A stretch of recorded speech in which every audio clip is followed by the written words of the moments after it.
So surely you can tell now by the opening scene, the ZCAM E2 F6 finally arrived at my doorstep. Now, I've been really excited about this camera for a while now. You know, the spec sheet says that it can do 6K RAW full frame. You know, I'm always really excited about the next full frame cinema camera on the market. So first thing, the camera is extremely small, little camera. I really like the little box form factor. It reminds me of kind of the red DSM-C2 bodies. It's a camera, just like a brain that you can kit out for yourself and kind of make it usable in your own way. And I actually really like how it's designed. Now, it doesn't have a proper screen on the camera. It just has a little screen on top for the menu system, which the menu system was really easy to use. It also has built-in Wi-Fi, an Ethernet port, a microphone port. And it's really nice of them, they actually include a D-tap to power adapter in the back, so you can use it with like a V-mount battery. You know, like a lot of cameras these days that have built-in Wi-Fi and stuff, the apps usually aren't very good. Panasonic has a pretty good app, but this ZCAM app, you can actually control the camera and view what you're shooting from your iPhone. The app seems to be really well made, and all the controls worked really easy for me, and I could start and stop recording from my phone, which was really handy when I'm filming myself like this. It's a big bonus not having to put a wireless kit on this if you want to use it for like client monitoring. If you're like on a commercial gig, just use their iPhone or an iPad to watch what you're filming.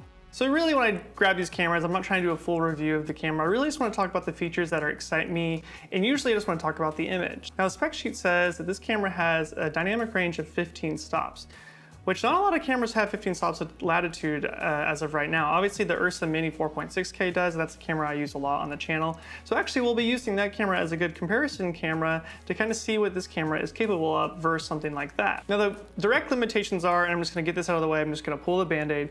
Yes, this camera can shoot RAW in 6K, but it's extremely limited. First off, it's called Z-RAW, so it's obviously made by ZCAM, and it doesn't seem like any editing platforms support this codec yet. Now, you can download free software from their website to use the RAW files, but you have to basically make any adjustments that you want to the files and then export out of that software to like ProRes or an Avid codec to use it in your editing platform of choice. It's kind of a big bummer to me, and honestly, when I went to export in ProRes, the only thing that really came up that was a good codec was ProRes 422.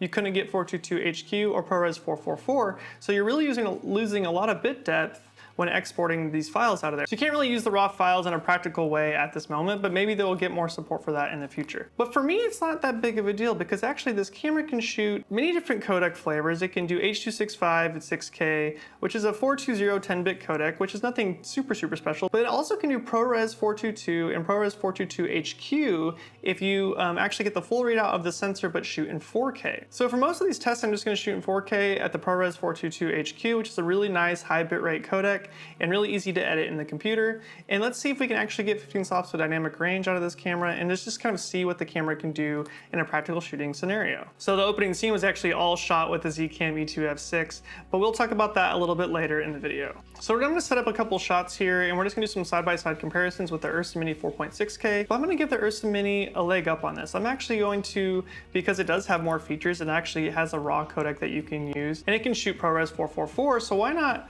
kind of see what this 422 HQ can handle and what this camera can handle if it's pushed to its limits a little bit. Even though we're gonna be shooting at 422 HQ, and just see if it really matters if you need that ProRes 444 codec. Obviously, it's only when you're doing something very specific, like a green screen or something like that. You just need a little bit extra color latitude to make sure that you have less problems in post. So I don't think it's really gonna be that big of a deal, so we're just gonna roll with it like this and kind of see how they compare. So here's just a side-by-side comparison. I put up a little key light here and diffused it, have a little bit of window light coming in. Nothing crazy special, but you know, it's controlled lighting, and so you can see what both cameras look like back to back in the same environment. Now, I did put different lenses on these cameras intentionally because, you know, the ZCAM actually shoots on a full frame, whereas the Ursa Mini 4.6K is a super 35mm sensor. So I put my Canon FD 35mm lens on the Ursa Mini 4.6K, and then I use my 55mm Canon FD on the ZCAM to get a similar field of view. Now, they're not gonna be perfect, and obviously the depth of field is gonna be not perfect either, but that's not really the purpose of this test. Really, I just wanna kind of see the latitude and the color and just kind of see how they look back to back. So for this next test, I wanted to test the dynamic range. So I started with filming out the window and expose for the window, and then brought the camera back inside where it gets much darker to see how much of a shift you're gonna have on the camera and if it still holds detail in the shadows when I bring it back in. Now for these tests, I'm shooting everything at their native ISO, so the ZCAM is 400 and the Ursa Mini 4.6K is 800 ISO. And so I will adjust the exposure accordingly just to make sure things match a little bit better while filming.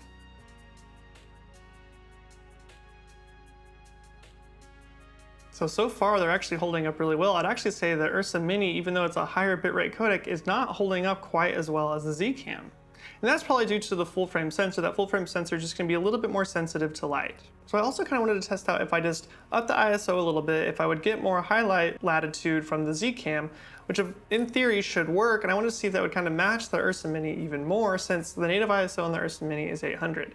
So I actually pushed the ZCAM up to 800 ISO, and it ended up looking really, really clean. This camera really handles dynamic range very well.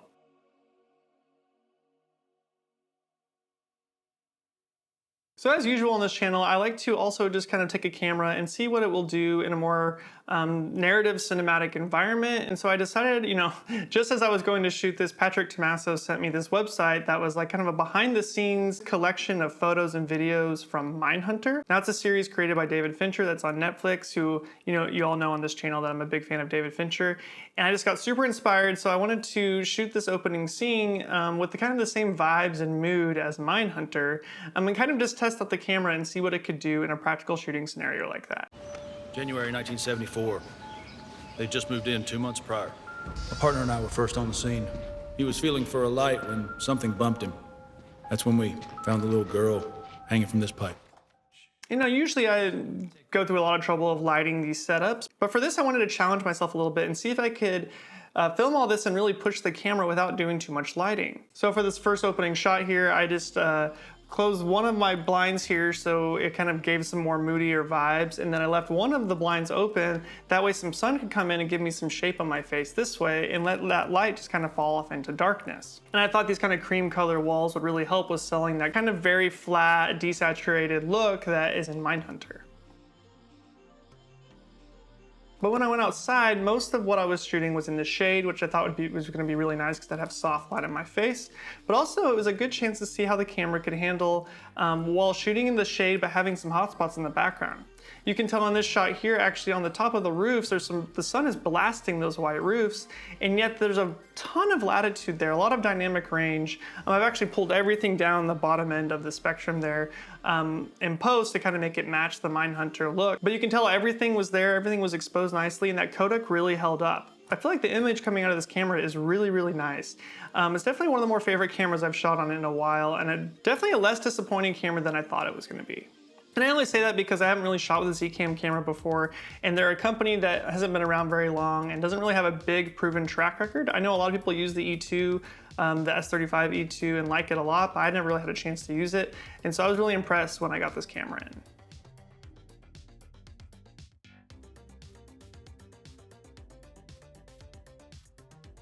So I'm actually lighting myself with two Nanlite Pavo tubes right now, and one of them just died. So we're gonna have to wrap this video up with a little bit of weird lighting. That being said, this is just my first week with the ZCAM F6, and I'm probably gonna be shooting some more content on it, so definitely subscribe to the channel if you wanna see that. And if you like this video, give me a thumbs up, and until next time guys, I'm Spencer Sakurai, see ya.